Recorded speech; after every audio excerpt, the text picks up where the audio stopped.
Okay, so this is going to be the second time I filmed this intro because all these fuzzy things you see flying around in the camera, they all look those little balls of like orbs that you see in the ghost hunters and adventurers shows. Yeah, it keeps distracting me. So if you guys see me looking off, that's why. I also am not wearing my glasses because the I'm filming at a tiny angle with the window, so that's why you see all the dust particles flying everywhere, and it's because the lighting in my house is atrocious. I really need to invest the money in a decent camera instead of filming with my iPad, but you know how those things are. Cameras are money. Money is hard to come by at the moment. So, anyway, we're just going to deal with what we have. This is going to be my breastfeeding journey video. I'm going to try to keep it short, sweet, and simple. I have this laid down on my notes in 3-month sections. You might hear William talking. Because he's currently woken up and playing in his crib. And as long as he's not crying, I don't feel the need to go and rush in there and deal with him because he's got plenty of stuffed animals in his crib. Anyway, so we're going to get started. I'm going to start out with his birth. So 0 to 3 months is what this category is going to be in. A little bit about pre-pregnancy facts. I knew, but I didn't know so much went into breastfeeding. I thought it was easy. I thought you just put the baby on your boob. Didn't know you had to worry about milk supply and all these other issues.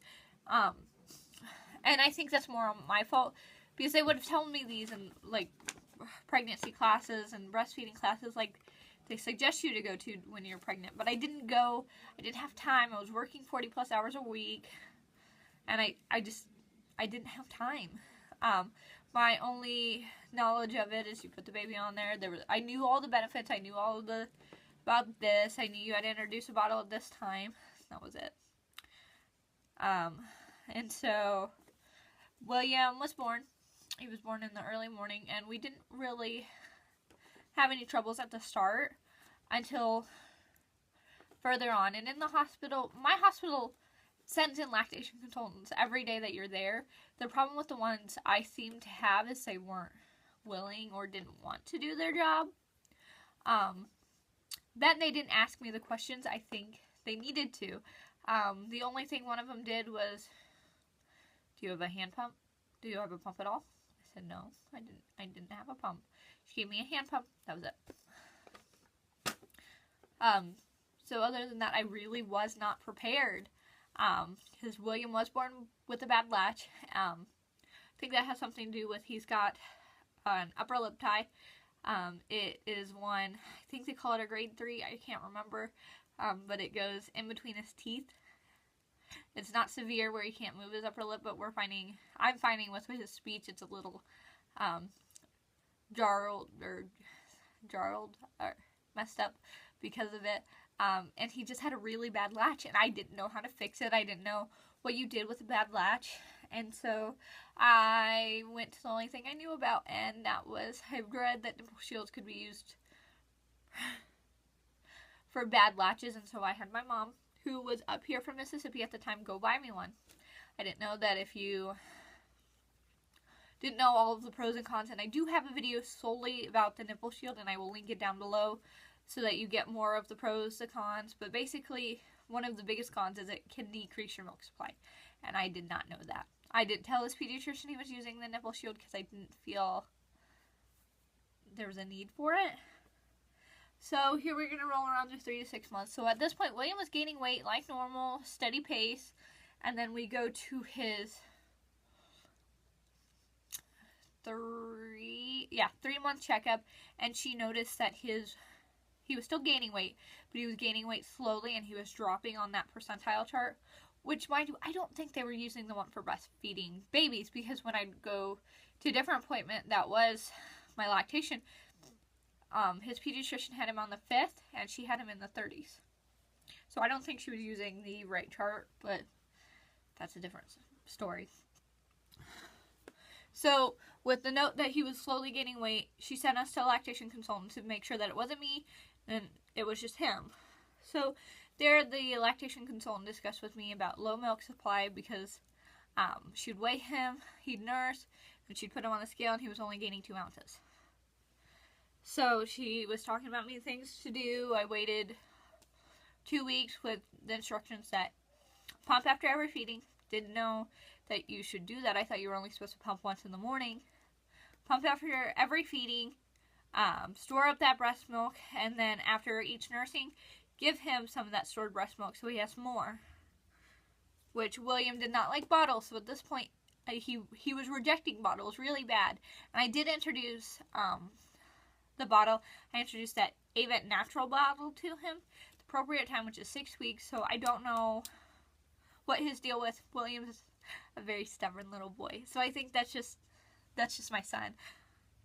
So I had that, and then we went to the next. She was like, well, he's not going to be your milk supply's coming up, but he's not going to be gaining that supplemented milk because he's not taking it.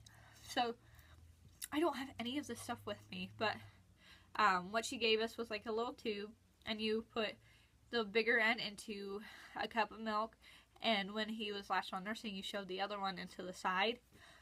That was a bigger mess and a bigger struggle, so I just ended up freezing it, waiting it out until we could find the bottle.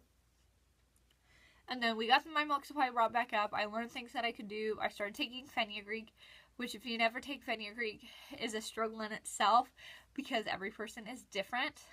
So the bottle says take 3 pills 3 pills a day, but other people have to take more. I had to take 3 pills 3 times a day for it to work out the way it is, and you know it's working is when you smell like maple syrup. Baby starts smelling like maple syrup, so it did start working for me. I had that going for me. I was taking that every day until I don't even know when. I was taking it every day, and that was helping. So 6 to 9 months, my milk supply is back up to where it was, and I had to return to work due to financial issues. And the problem with my place of work is if you work 4 to 6 hours, you only get 15 minutes. I hear my phone, I hear a TV, and then for 7 and 8 hours, you get half an hour. Well, the problem with breastfeeding, or not the problem with, I shouldn't say, but the problem with pumping is they want you to do it every 2 hours, pump 20 minutes each time, and because of how our breaks work at my place of work, it's really difficult. I had to run all the way upstairs into the conference room to pump. I'd only be able to pump because my bigger breaks, the 7 and 8 hours where I get half an hour, I'd split them into 2:15 because I'm not going to go 4 hours without pumping. I'd have to split them into 2:15s, then I'm only pumping for 10 minutes, and it's a bigger struggle than what it was worth. So I continued to pump until William was about 11 months old, because at this point I'm fighting him with self-weaning. So I think it was 11 months on the dot, because it was a month from his first birthday. So when he was sent to the babysitter, he wouldn't be taking any milk. I had the little self-serve things of formula just in case he wanted it, which at this point he was only nursing 2 to 3 times a day anyway, so I wasn't too concerned about it. And then at 12 months we obviously introduced milk, and he was still breastfeeding, but not a lot. William, our goal was to go until he didn't want to, and at 14.5 months, so 14 months and 2 weeks, he self-weaned, which is a bigger issue in itself because he stopped. He didn't want to nurse. When Zach and I talked about him weaning, we discussed that if he didn't want the boob, I wasn't going to offer him the boob. So because he was doing the things, he was pulling on my shirt, lifting my shirt up, trying to get my boob. But Zach was like, if he's not coming to you for it, don't offer it to him because he doesn't want it. So you're just going to keep forcing the kid to breastfeed because you want him to breastfeed.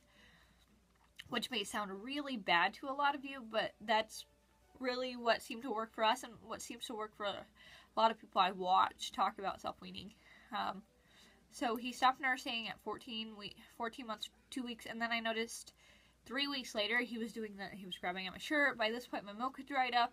I was into my pregnancy, which could have been the reason he self-weaned in the first place. But I was into my pregnancy, and I didn't have any milk. I wasn't producing all that much milk now at this point anyway, because I had stopped pumping. He only nursed 2 times a day. So I wasn't producing much milk. Anyway, I think it was just a comfort thing for him at this point. So he wanted it again, and we didn't offer him the boobs. We told him no, because at this point, it had been 3 weeks. There was no milk. And I think after a week of doing that, he stopped, and that's been about it. So I did have a really rocky breastfeeding journey, but I'm kind of glad this beginning, or my first breastfeeding journey, went as long as it did. I was able to successfully breastfeed for 12 months, which, as far as I know, nobody on my side of the family has ever breastfed. And Zach's mom only breastfed a month with her oldest, and that was it. So I had all of these people telling me that it'd just be easier to give him formula and don't keep doing it. And if your milk supply is getting low, then just give him formula, because there's no point in trying to raise it. So I had all of this negativity going on me, and I had family members who just didn't understand. And so I think that's what really pushed me to keep going instead of giving up and giving him formula, which when they were trying to get me to supplement him with formula during the slow weight gain, he wasn't taking it, and I wasn't going to force it on him if he didn't need it. So it was rocky, but I think because of how rocky it was, I was able to help others in my exact situation breastfeed their children successfully and give them tips and tricks that I never got. So I'm kind of glad it was the way it was. Yeah. So I know this wasn't a very good video, and I think it's because I waited so long to film it, because William's going to be 18 months here soon, the end of July. So I waited a little while to film it, so I could have had more information. And I think with baby number 2, I'm going to do this, like, at 3 months, how is the breastfeeding going? At 6 months, how is the breastfeeding? Stuff like that. But I might also do those in his or her. I keep saying her because Zach is bent on this being a girl, and we still don't know yet. We won't find out till the 13th of July. So, yeah. That's all I have for you guys today. I hope you enjoyed this video. Please, if you have any comments, suggestions, questions, please leave them down below, and I will answer them the best I can. I am also going to link that nipple shield video down below. I suggest that if you're pregnant and planning to breastfeed, to watch that video, because a lot of false information is out there about the nipple shields, or they're just not telling you everything. They tell you, oh, you take this, use this, but they don't tell you, they only suggest you using it for 2 weeks. Don't tell you how to wean them off of it if they've been doing it for a while. That video is old and outdated, so I don't know how well the information is now, but I do suggest watching it if you're interested. Thank you guys. I'll see you later. Bye.